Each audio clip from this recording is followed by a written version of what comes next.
As you all are aware, recently I happened to visit Visakhapatnam city, that is located in Andhra Pradesh state in India.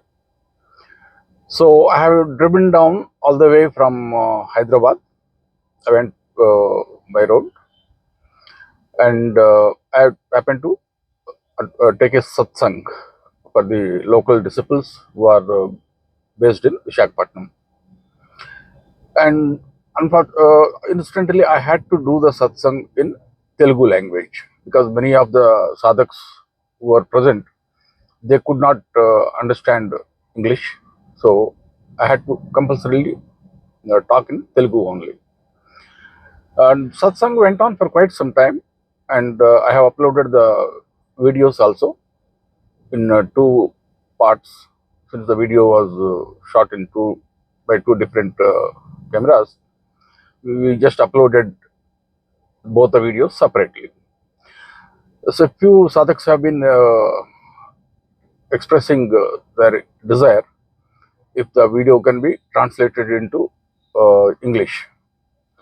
Well, the impact may not, I don't know how impactful it will be. Notwithstanding that, I thought instead of resorting to all these gimmicks, and which will not be, what do you call, natural also, even if you use the AI voices. So I thought I will generally cover the topics, broadly what I have spoken to them in Telugu language. Maybe certain aspects I may be able to uh, talk to you in more freely and in depth. Otherwise, repeating it verbatim may not be possible because I don't even know what exactly I have spoken for the entire duration of more than 1 hour. So please do not bother about that. Don't bother about the verbatim, how I recorded the video. So basically, the main first question which the sadhaks asked me was about the kriyas which manifest for the sadhaks.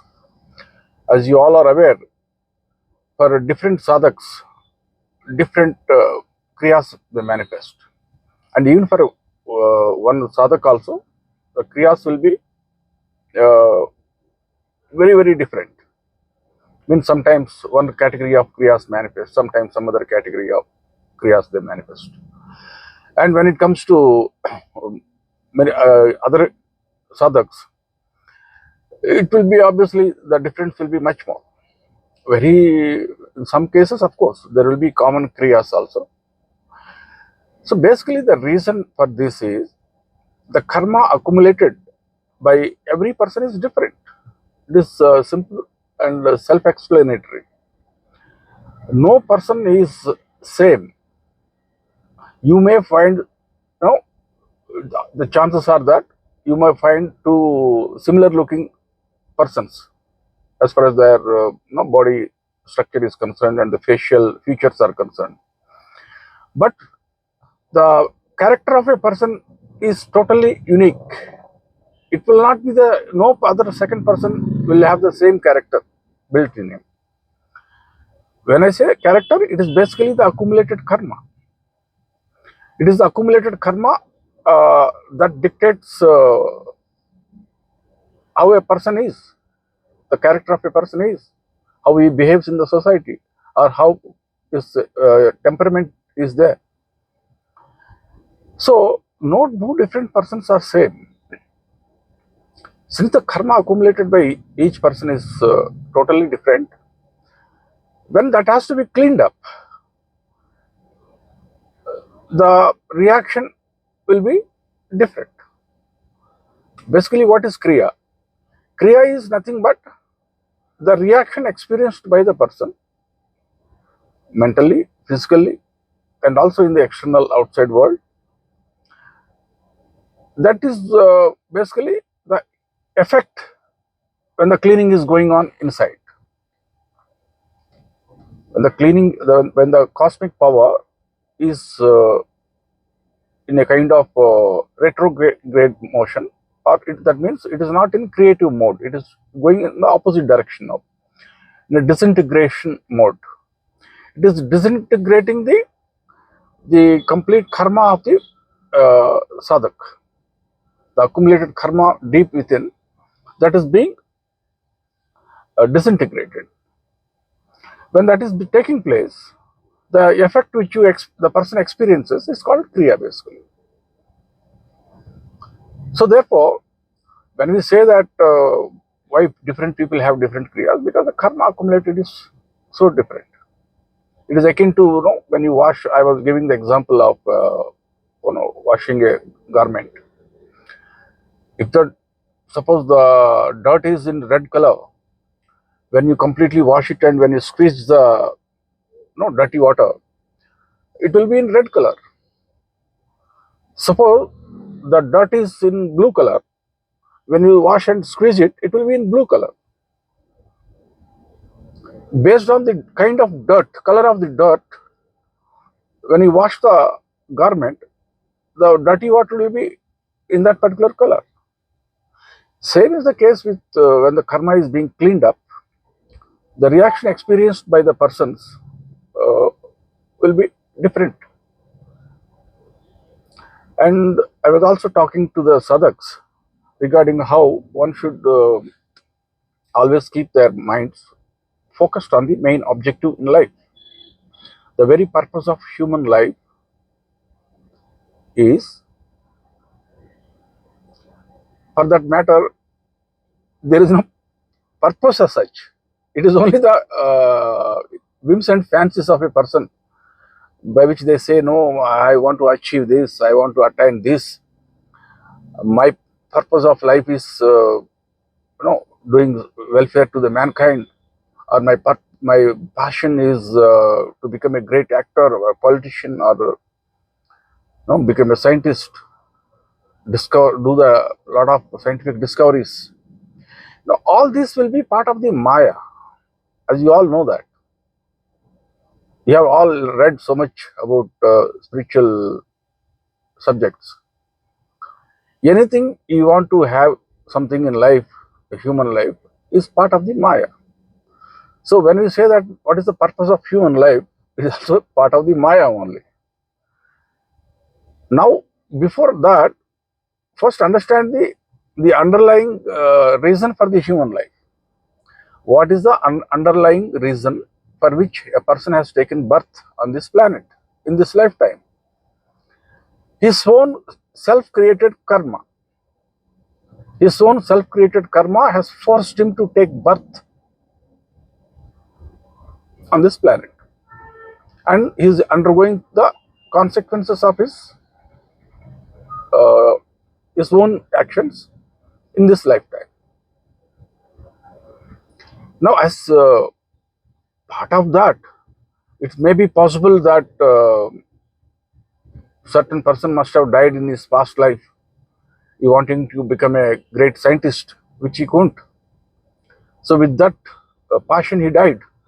So in this current life, when he takes a birth, perhaps because of the past attractions or the tendencies embedded deep within the subconscious mind, he may tend to work hard and become a great scientist in this current lifetime.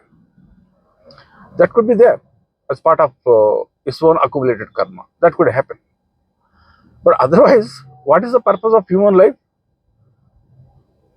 Purpose of human life is to undergo the consequences of your own past actions. As simple as that. Now, then what is spiritualism is all about? Spiritualism is all about freeing oneself, freedom from every kind of karma that you have accumulated, to free yourself. Now, for that, if you want, okay, I want to be free. Let us not use the word, big words like moksha, salvation, or what do you call, getting merged with the divine God and all that. Let's not use all this flowery language. If you get into that, we will not be able to get clarity about what the essence of spiritual growth all about. Basically, let's say simply say this much: uh, freedom from the karma, accumulated karma. That's all is required to be done. Why anyone wants to be bound by a measure of karma, accumulated karma? Because you'll have to undergo through the consequences. Suppose a person has landed up in heavy debts. Now, what is the fun of earning money as long as the debts are there all around? He needs to free from his debts first, whether it's a human being or whether it is a big corporate organization. Everyone wants to be debt free so that they are free to do whatever they want to do after that.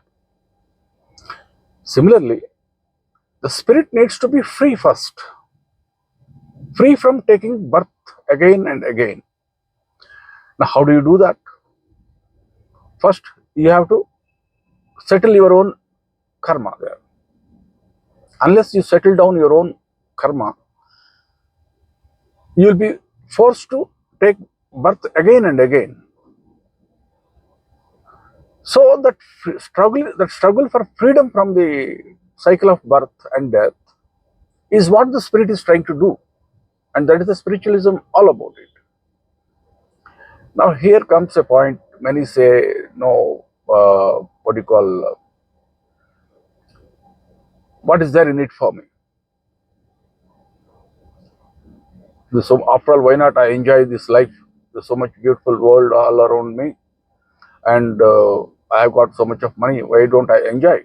Why bother about all this freedom from the karma and all that?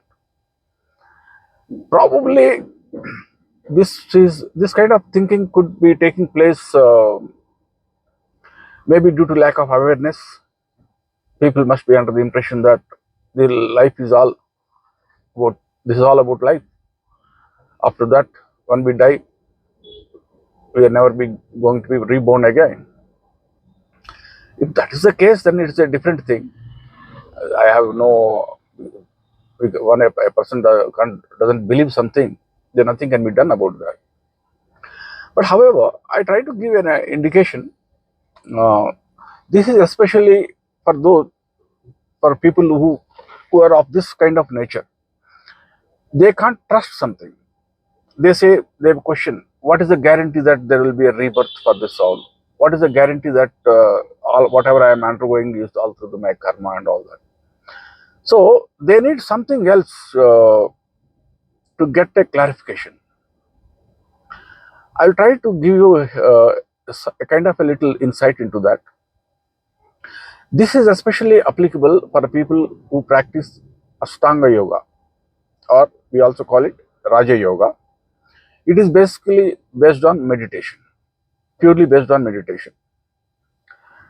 Now, what happens in this is they they can't have devotion to any god or goddess because they don't believe. They are not believing in all these things. First of all, so they need to have a direct experience. Unless they start experiencing that thrill from within, they don't get hooked onto the path of spiritualism, or they don't get hooked onto the path of freedom from the Maya around them. They need that kind of direct experience. So in this, what happens is the spirit which is at the core of every human being. I mean, when I say you, you're the eternal spirit basically. Why the human being is not able to realize what it is? For example, I am the spirit as I'm talking to you, and I'm not, of course, I'm talking to you with my gross external organs. Otherwise, let's say I'm the eternal spirit at the core of my heart. Why I'm not able to see for myself or realize for myself what I am, what is my true nature? There is something which is obstructing me, or I'm not able to see myself what I am because of that obstruction. Now, it is that what we call it as the mind stuff, the mind, which is acting as that blockage. Why? Uh, Rather, I will say that it may not be acting as blockage per se. I'm not able to. I need something to see myself. I need something to know what I am. For that, I need something to be reflected back to me. And mind will act as a mirror for me if it is calm. It is a kind of an instrument. It is a beautiful instrument I can help myself with. So while the mind may not be blocking me as such, I can make use of the mind so that it reflects my own true nature, what I am. Obviously, at the core of my heart, the spirit doesn't have any form. When it doesn't have any form, what is that thing being reflected back to the spirit from the calm mind? Every spirit, or the spirit as such, is a miniature model of the universal spirit. This we all keep hearing about it in all the texts. That spirit has got three qualities: that truth absolute, the consciousness absolute, and bliss absolute. Call it three qualities. The spirit is aware that it is a conscious entity, and it is also aware that it is the only thing that is existing in this. It is the only existence. Means spirit, other than the spirit, then nothing else exists.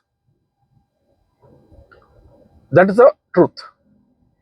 When you say truth, when there is only the one thing that exists, nothing else exists, so that only becomes truth. Call it truth, call it the only existence, call it God, call it cosmos, you name anything. When there is only one thing that exists and nothing else exists other than that, it's something like you go to an island, you are the only person present on that island, so you can say that you are the king of that island because there is no other competitor there. Similarly, the spirit, which is the miniature model of the universal soul, it has got no competitor as such. Therefore, it is the only truth. So, therefore, truth absolute and consciousness, and it is totally conscious that I am the only truth, I am the only one existence. And what is the feeling for that soul always, or they call it or the state of although since spirit has no mind, it can't be having human emotions like we all undergo. It doesn't know any human emotions now, but yet it is in a particular kind of a state. In human parallel, in human language, if you want to understand, it is called bliss, because that is the closest word we can use. Bliss absolute. That is the we are only. It is it's the only proposition. It's just an idea. We are trying to give a hint. But what that actual bliss experienced by the spirit, just unfathomable. We can't even express it in any language. Neither it is possible to give any example also. So these three qualities, the truth absolute, consciousness absolute, and bliss absolute, it is the nature of the spirit. This thing gets reflected back when the mind is calm. It starts getting little reflected. As the mind becomes calm and calm, that three qualities they start getting reflected back.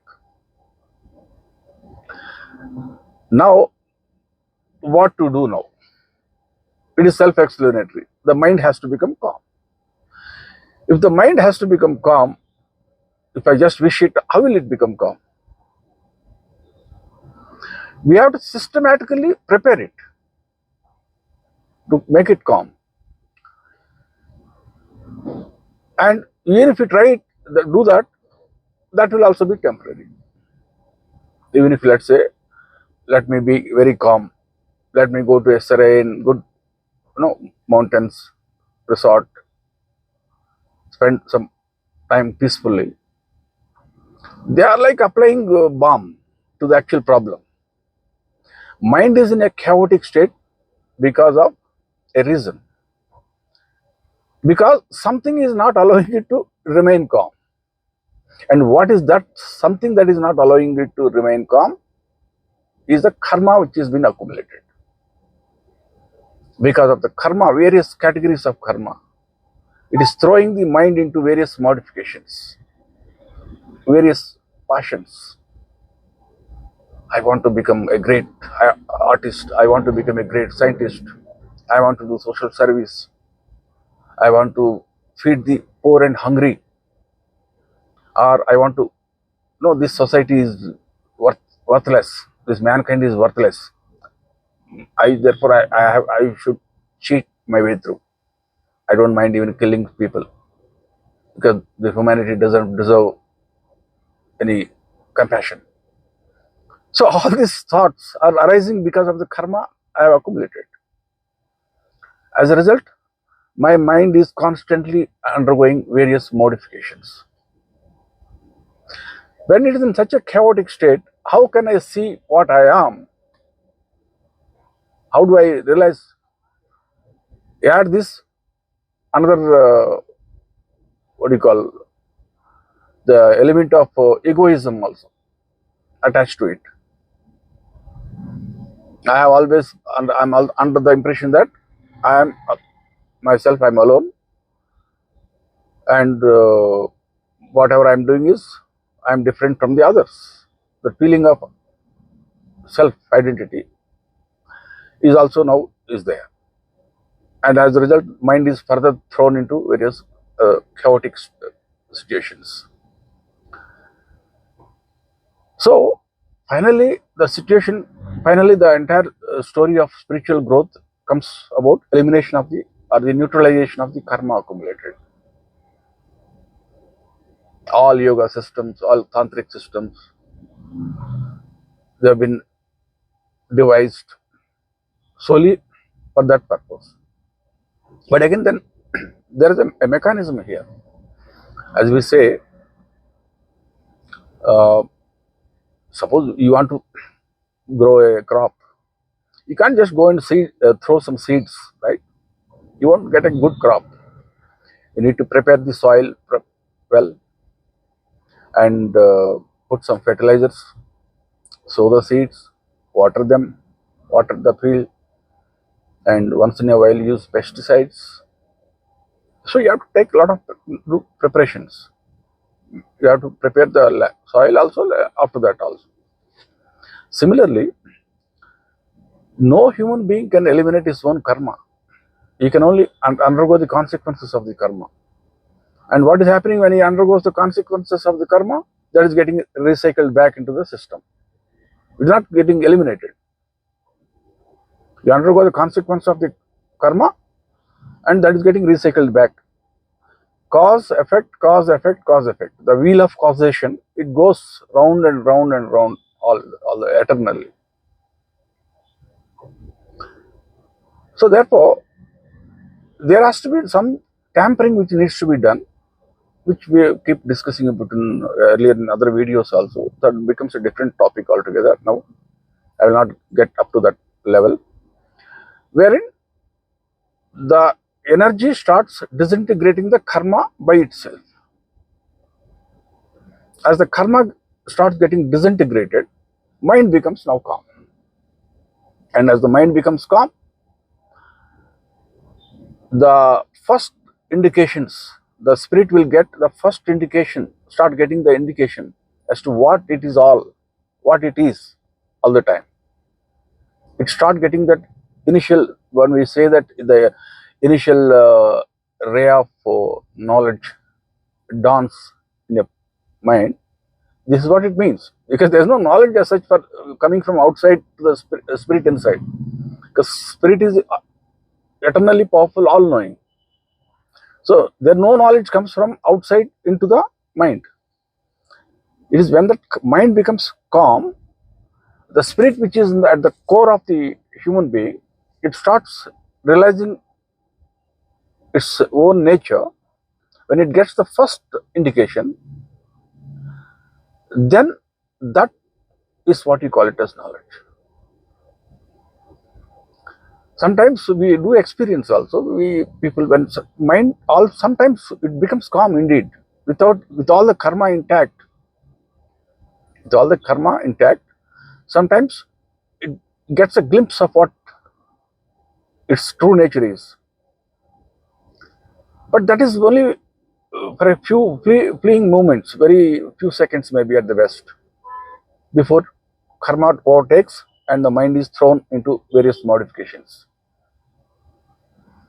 Usually they say that certain, when you meet your beloved after a long time, suddenly you happen to meet your beloved Paramount lover after, let's say, long time. Somehow they got separate. And the initial few seconds when they embrace each other, it is said that they do experience that kind of that bliss and the nature, what the spirit is all about. But only for a little bit of time, very minute amount of time. So it is that thing which gets reflected back to the spirit. And then obviously once a person experiences that kind of a thing, starts experiencing that kind of a thing, his attraction from the world will go away, start going away. He is no longer interested in my purpose of life, my target, my aim, my ambition. All the passions of the mind will start dying down. So that is one thing. So for such people, then they have to probably practice Ashtanga Yoga. They won't have, obviously, if you tell them, okay, have devotion to so and so god or goddess, they will not have. The reason being, they can't blindly have worship someone. That's why we have different yoga systems, different tantric systems catering to for different kind of people. Whereas someone who has devotion type of person, he doesn't need all this to practice this Ashtanga yoga or meditation and all that. He simply exercises his faith in a god or a goddess, and he follows that. And then we have some intellectual types. They say, no, how all this, I want to understand it, the philosophy behind it, that, this and all that. Now for them, the issue is totally different now. Figuring out the entire, Maya, that it is Maya. To figure out that everything is Maya, you need to master the Maya first. That's why it is said that it's called path of knowledge. It will take a long time. And of course, you also have that something known as karma yoga, exercising dispassion while undergoing the consequences of the karma. But then that also again has to be followed in a systematic way. But all said and done, for everything there is some preparation has to be made. But different type of people follow different methods because of this only. But ultimately a method has to be followed. That's what I mean to say, that the procedure has to be followed. And while following the procedure, which according to the temperament of the person, whether it is Ashtanga yoga, whether it is Bhakti yoga, whether it is Jnana yoga or Karma yoga, the focus should not be focus should not be go on left right. That's most important. When we say that purpose of life, as I said earlier, even purpose of life becomes part of the Maya. When I say focus is that I need to free from this Maya. I need to free from this, that absolute, what do you call, focus, based on my temperament. If my temperament is that of a scientist, I want to see for myself what all this Maya all about. Why why people say like this, or it is all the created story. I need to see for myself, face to face. For that, meditation is the only way out. Whereas if I don't need that, of course I will follow a god or goddess. I follow the path of devotion, or bhakti yoga as you call it. So whatever it is, that should be the focus. If either you are following the bhakti yoga, the god has to be the focus. Or if you are following jnana yoga, your focus should be mastering all the sciences of this world, mastering all the texts, figuring out how this Maya is indeed Maya. That focus has to be there again. Or if you feel that why all this, let me surrender myself uh, to a guru, and then the guru will do the needful. Because what happens here is, it is like a person who is trying to dig a well on the banks of a river. There is a river passing by, close by, just about, maybe not in the banks exactly, let's say about a kilometer away. There's dense forest. He doesn't know that there is a river flowing there, river or a small stream, pure water, sweet drinking water. He doesn't know that there is a river there, and then he is digging a well here on the banks of a river. It is only, let's say, when he meets one sage or some enlightened being who was passing by, he will take him. Okay, come with me onto the top of the tree. I will show you something. So he climbs onto the tree. There, he sees the river flowing in the distance. So similarly, something akin to that. When we happen to meet a guru, he will give that indication, the direction, and then go about practicing your yoga, whichever way you want to do that. So I will try and cover more aspects later on in other videos. Otherwise, this video may become too long. So I will end it here. Basically, the aspects I have covered, that the focus has to be there. In fact, I was giving an example of how there was the mess up on the highway leading to Visakhapatnam city. Oh, so what happened is, they have constructed a nice, beautiful bypass. Someone thought that Visakhapatnam needs a bypass road, so that people who are going to other places, they don't need to enter the city. They constructed a bypass, all right. But what happened? They forgot to do the marking of the highway properly. Otherwise, Visakhapatnam being such a major city, well before about 10 kilometers, 20 kilometers before onwards, they should start giving the marking the highway, saying that take this exit so and so place 20 kilometers from now, 10, 5, 1 kilometer, like that. And similarly, there should have been a big marking there at the junction where the diversion has been done. Unfortunately, they have not done that. And anyone, for a person like me who is newly, going to, who doesn't know the area there, he will, at the top speed when I was driving, I will miss the point. So what I mean to say is that bypass road has been constructed, but it has not been told how to go to the Visakhapatnam city. It was only how to bypass the city. The focus was only on that, and they missed the to divert the people properly into the city. So I was giving that example. So that's what I mean to say, that in a human life, the focus should be there. Focus is whatever that I want to unravel the mystery of this Maya, whatever is that spiritual growth all about. That should be the focus. When we say that a person is very spiritual, that means the focus is all on that. And for that, it is a formless thing. Means, what do we do when we say that I say that my focus is only spiritualism. Spiritualism all I want in life. So how do I go about doing that? If I just keep on thinking, let's say that I'm hungry, I want to, no, I'm hungry. I just simply say that I want food. I want to eat food. I am hungry. If you simply say that, how will it? Food will come. Food will not. The piece of bread, it will not come flying and then enter into your mouth. You have to yourself go pick up a piece of bread, eat it, chew it, and then it has to digest also. It will take some time, and then you will get that energy. You will no longer feel hungry. So similarly, when you say that I want to be spiritual, I want to follow spiritualism, how will you do that?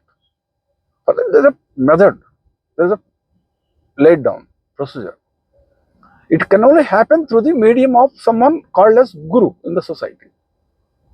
Just like a patient, if he wants to get freed from the disease, suffering from the disease, and he wants to get freed from it, the proper procedure and the only procedure is to go to a doctor and then get the treatment and not do self-treatment.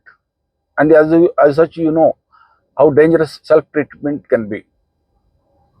So a guru is also the same person in the society. It's like any other ordinary professional. You go through the guru, catch hold of a guru, and then the focus should all be only the guru now. You can't free yourself from your karma on your own. You don't know. Otherwise, you will end up trying to dig that well on the banks of a river. So focus should always be on the guru. And as long as your focus is on the guru, it is game, set, and match over. Okay, that's all I wanted to talk to you today. And we'll talk more details in the follow-up videos. Wish you all the best.